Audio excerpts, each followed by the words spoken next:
Hi, everyone. Thank you for joining Productionizing Unstructured Data for AI and Analytics here at the Data and AI Summit 2021. My name is Nick Lee, and I am an integration lead for the LabelSpark project at LabelBox. And with me? My name's Chris Amata, and I'm a solutions engineer and the lead developer for LabelSpark. And today we're really excited to show you how we help companies take unstructured data and productionize that for machine learning and analytical workflows at scale. Many businesses possess a vast treasure trove of data, except this data is unstructured. It looks kind of like this: a trove of images, video, text, all of it about important things going on in the business. The problem is that when you take this data in its current state, unless the data is properly formatted so that the algorithm can understand it, the only thing you get is a confused algorithm. And companies are productionizing this unstructured data for AI and analytics so that they can derive valuable insight from that data and train AI and ML to provide recommendations and predictions based on that data. The benefits are huge. If we can tackle this problem, we can build security cameras that recognize crime, or create software that can help doctors identify cancer or other problems in a medical scan. We can reduce manufacturing defects by catching product flaws as they move across the conveyor belt at thousands of products per minute. So this problem, if it can be solved at scale and efficiently, has the potential to really change a lot of things in today's society. Now, at LabelBox, we've worked with a lot of customers that have done this very thing, and they all follow a similar pattern. They take their unstructured data sitting in the cloud, maybe that's AWS or GCP or Azure, and within their lakehouse environment, their data team will take that unstructured data, pass it to a training data platform where a team of labelers and subject matter experts can add structure and enrich the data with annotations. From there, the data comes back into the lakehouse, and the team is able to run it through machine learning or pass it along to a team of analysts for insight and analysis. And the more advanced companies are able to take their ML algorithms and apply them to new data as it comes in to pre-label data going into the training data platform, as well as provide opportunities to the human labeler to audit that algorithm and see how they are labeling data, right? So if a human can inspect the algorithm's output, they can correct it, and you can retrain your algorithm on it. So you get this virtuous cycle there. And today we're going to show you how this all looks in action with Databricks and Labelbox. So without further ado, let's hop into Databricks and see how this works. So I've logged into my Databricks environment, and for this demo, I've loaded a table called unstructured data. It's a very simple data set. I've only got 20 rows here, but I just want to give you an idea of what it is. It's a bunch of photos from cameras on a street. And if we take a look at one of the example images, there you go. It's just photos of people out and about in an urban environment. And today, I'm trying to build a model that can recognize the people in the frame, as well as umbrellas and cars, if there are any cars in the image. This is just an example. Your use case could be in manufacturing or medicine, but let's proceed and see how we do. So right now, the data is unstructured and it's in a Spark table. So what I'm going to do is create a LabelBox client, and with the LabelSpark library, I can pass my unstructured data Spark table right to LabelBox. So I'm going to call that command, and with just a few lines of code, I have already registered that data set in LabelBox. Now, I want to point out that the data has not actually been uploaded to LabelBox. It's still sitting on the data lake. In fact, LabelBox doesn't need to have a local copy of the data. It can just reference your information right there on the data lake. No need to move it.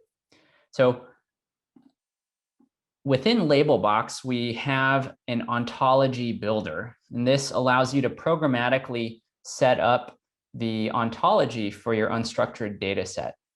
An ontology is just a set of questions, really, that you're going to ask the labeler about this image or video or text. So in this case, I've added a bounding box tool that I want the labeler to use to select all the people in the frame. I've included a segmentation mask tool, so people will draw over all of the cars and identify the cars that way. And I've added a polygon tool to select all of the umbrellas, right? In addition, I've included a couple of classification questions. I would like the labeler to identify the weather in the image as well as the time of day, if possible. So just calling ontology.add tool and add classification, I can create this ontology and attach it to my project. And now the data set and the ontology have programmatically been set up in LabelBox.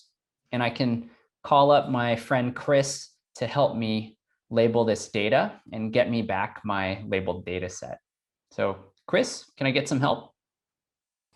So I'm first going to go in and label this umbrella with the polygon tool. So I'm going to zoom into the image a little bit, start pointing and clicking. And here I'm going to just be able to come in and label this umbrella here. And we can see that this UI is really made so that labeling teams can quickly and iteratively build an umbrella, and zoom out a little bit, grab a bounding box and start labeling these people. And I've now labeled both of my people. And then I'll go in, and the last one I want to label in the objects is I want to start segmenting this image. So I'll grab my segmentation tool and I'll come in and I'll zoom into these cars.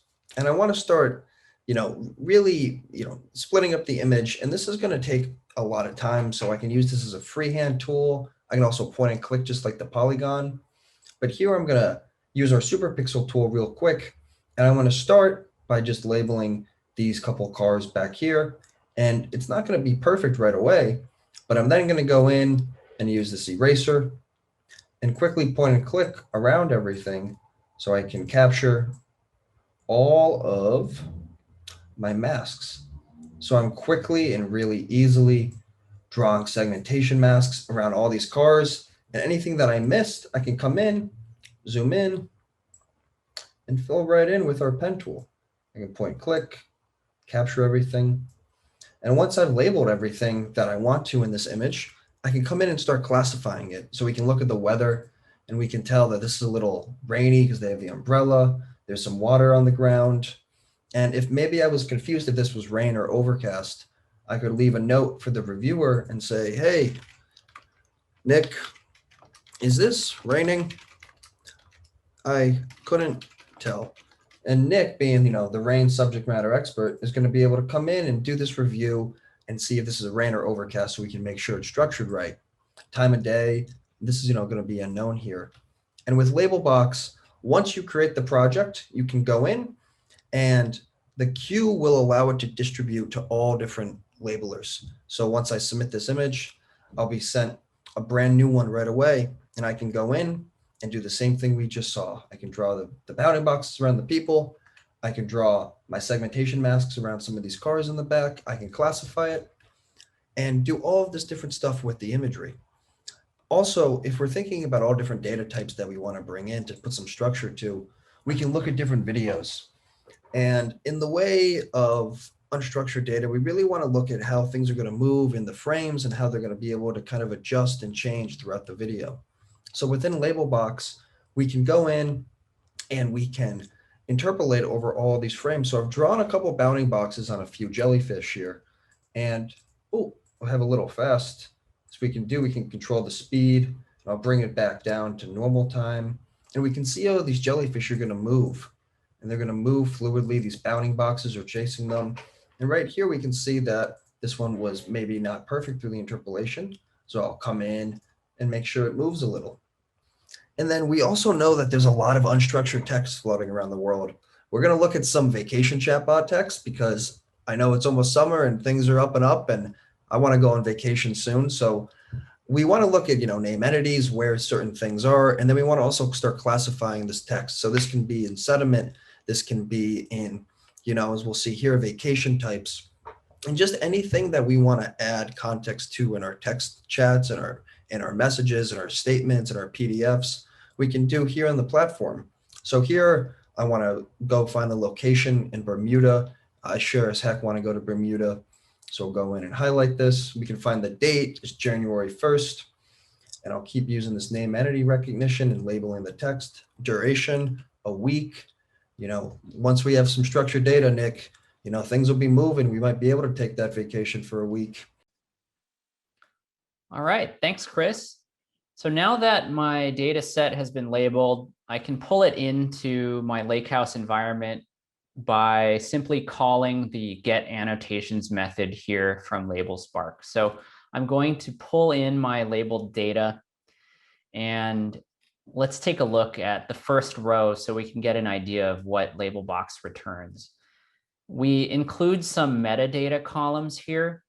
These are useful if you're using some of the more advanced features in LabelBox, like consensus, where you might want multiple people to label the same image in case there's some subjectivity on how to label it. You can actually average their responses and score different data rows based on the consensus.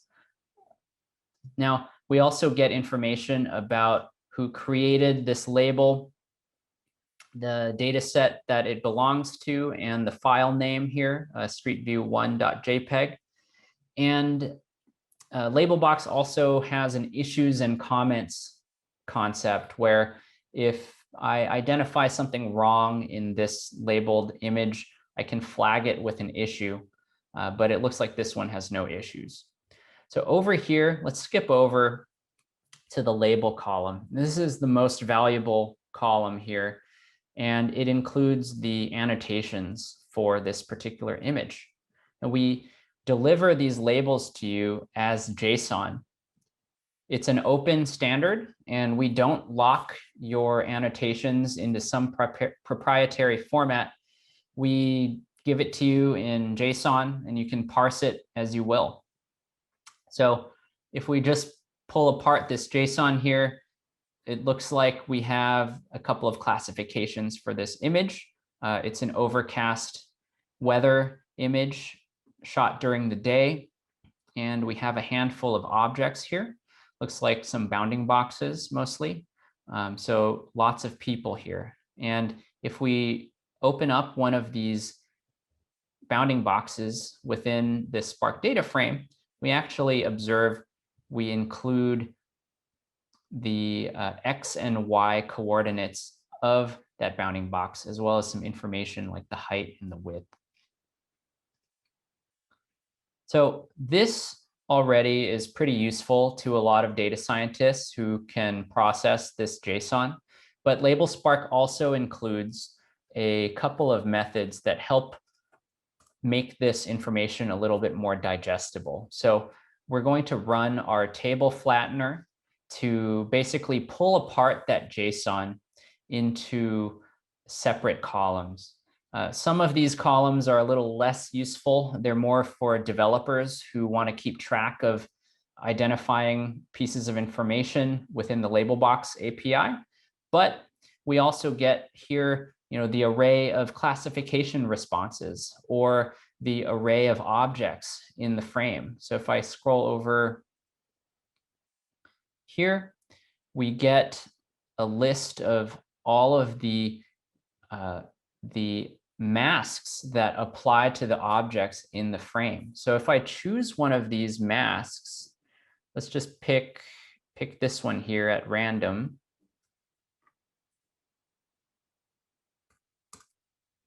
Load this, it will actually bring a PNG file with the mask over that object here. So this is the file that you can use with machine learning to identify where in an image certain objects occur. You can use this with segmentation masks to teach machine learning how to recognize specific objects at a pixel perfect level, or you can use bounding boxes like this. So it looks like this one is definitely a bounding box.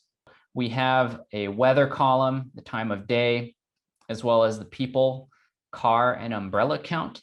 So if you're interested in finding all of the images of a specific weather or day, or maybe you're only concerned about people, you can actually start to write queries against this table and filter down by those specific data rows. So for instance, let's run this query here to find all of the photos that have people, cars, and umbrellas, and also rain. So it looks like this SQL query returned one image in this entire data set. And I can confirm there that yes, all of my conditions are satisfied. And from here, I can actually go over to one of these columns and actually get some of the objects out of this data row. So here earlier, we had seen an example of a data row with all people. This one actually has some umbrellas in it. So you get the X and Y coordinates of the polygons for each of those umbrellas.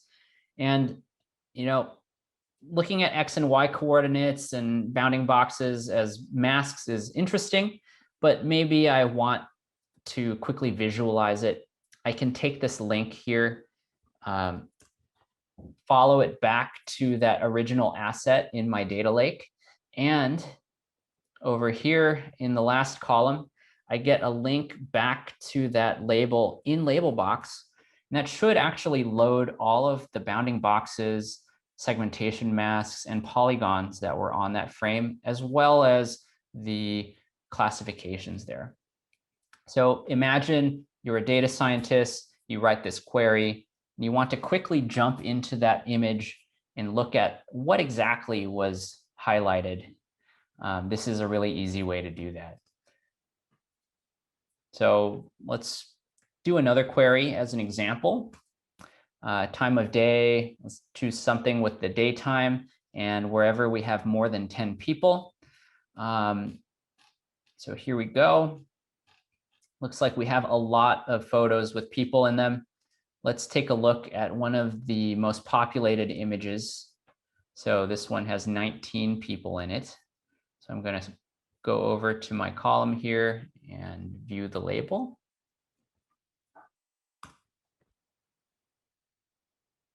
Wow, that's quite a lot of people. So it's a very easy way to query your previously unstructured data sets and dive in and inspect them and power some machine learning workflows. So Chris is going to show us the next step where we actually train a model to recognize people and umbrellas and cars and use it to label an example image that we've never seen before. So in my Databricks notebook here, I'm just going to run through some code and I'm going to import a TensorFlow model that, as Nick said, we trained on that training data of people and cars and umbrellas. And it's going to go in and it's going to take in a new unstructured piece of data from our Delta Lake, and it's going to use this TensorFlow model.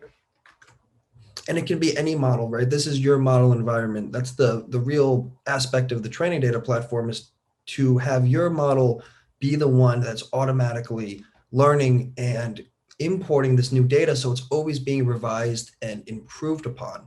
So once the model's loaded, we'll go in and use this ontology builder again to build the same ontology. I'm including a handbag this time just because I want to show the point tool. And then we'll create our project. We have a new piece of data that's going to have some people, going to have some cars, and we want to start structuring it. So I just created my project here with this new piece of data, called it MAL demo. And if you want to check this out real quick, let me just turn on model assisted labeling, Nick. And once we turn this on, let's just go and check it out real quick. We'll have an MAL demo ready for us. Nice. And you can see a lot of people, a couple cars, a bunch of umbrellas, and it would be a really tedious time to put all those bounding boxes on them. So now I want to go and I want to include that TensorFlow model in this training data. So I'll go back to this and I'll bring in my ontology. So now I have all of my schemas, so my model can relate to the schemas. I'll put all of these schemas in an ND-JSON, which is basically going to take in our model inferences and map them to a LabelBoxified version. And here I'm going to load all of those inferences into that LabelBox ready JSON. And it'll take a second to run this command. And once this runs, I want to now show the visualization of the model. So we just saw what it looked like unstructured. And it'll take a second. Nice. And now we can look at what our model outputted. And our model outputted all these bounding boxes, these certain handbags, these cars. Now I want to bring those into LabelBox. So let's upload our model inferences from that ND-JSON into LabelBox. Boom. And now let's go hop back into the platform and see our model inferences in the platform. And so here we now have that TensorFlow output as training data. And we just saw how it would be really difficult to go in and label all of these people. So now we have these people pre-labeled. And as a labeler, I'm going to be an iterator now. I'm going to be training my model on the edge cases. So if I can zoom in, I see I missed an umbrella and this bounding box captured a few too many people. So I can now come in and I can revise this. So I'm revising my model inference right now. I'm training that model that this is an individual and there was another person here. So I'm improving my model by this new training data. And once I submit this, what's going to be awesome is I'll go right back in. And now we're going to be right back to where we started in that LabelSpark library, where I'm bringing now in from my project. I'm going to now go and display all of my annotations that I revised now. So I have this iterative active workflow where I improved my model output. I brought it back in, and now it's living in a new Delta Lake for that next cycle of better performance. Thanks for the great demo, Chris. What we just saw was an example of a model-assisted labeling workflow where we took some unstructured data, annotated it, and then produced a trained model and used that model to pre-label an asset that the model had never seen before. Then we went into LabelBox, corrected the output, and from there we can retrain the model and improve it. We didn't have time to get to MLflow or Delta Lake today, but if you wanted to take this to the next level, you can imagine a fully automated workflow with MLflow managing a lot of this orchestration, and Delta Lake with time travel, taking snapshots of your training data, as well as the corrections that you made to that data in this model-assisted labeling workflow. So Nick, we got through a lot of really cool stuff today. And just before we wrap up, what ways can we make this better? How can we take this to the next level? What's next with LabelSpark? Well, I'm glad you brought that up. In the spirit of this year's conference theme, Open, we are excited to announce that we are releasing the LabelSpark library as an open source library under the Apache 2.0 license.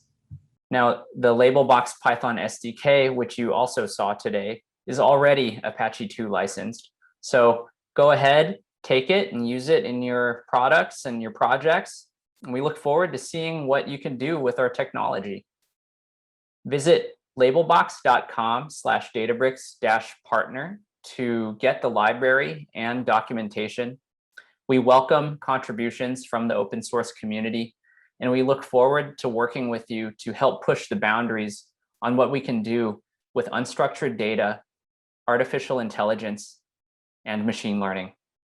Thank you, and we hope you have a great Data and AI Summit.